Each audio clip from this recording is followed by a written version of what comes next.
Good morning పిల్లలు.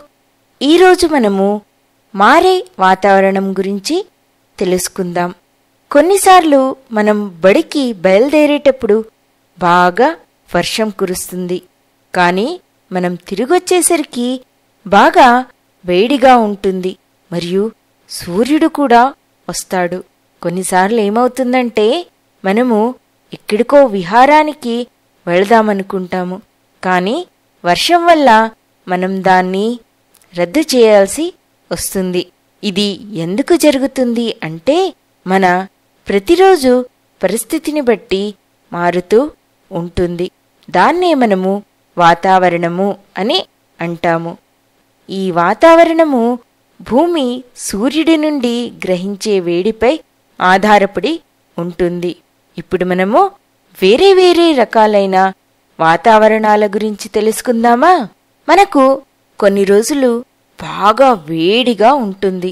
ఆ సమయంలో సూర్యుడు బాగా ప్రకాశవంతంగా ఉంటాడు. అలాంటి సమయాల్లో మనము తేలికైన లేతరంగు దుస్తులను ధరిస్తాము. మన శరీరము చల్లగా ఉండడానికి తోడ్పడుతాయి. కొన్నిసార్లు వాతావరణము చాలా చల్లగా ఉంటుంది.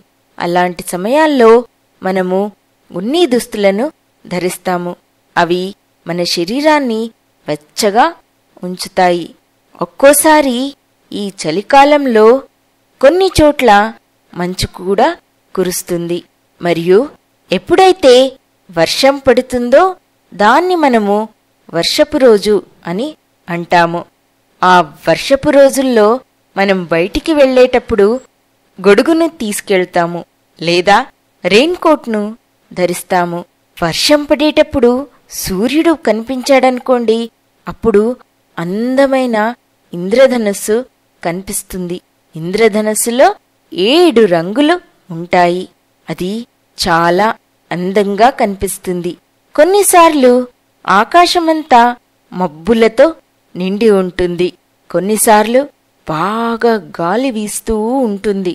ఒక్కోసారి గాలి ఎలా ఉంటుందంటే అన్ని వస్తువులను ఎగిరేసుకెళ్తుంది. అలాంటి గాలిని మనము తుఫాన్ అని కూడా అంటాము. అయితే ఇప్పుడు మనకు తెలిసింది కదా, వాతావరణము ప్రతిరోజు ఒకేలా ఉండదు. ప్రతిరోజు మారుతూ ఉంటుంది. ఇప్పటికీ ఇంతే. బాయ్ బాయ్ పిల్లలు.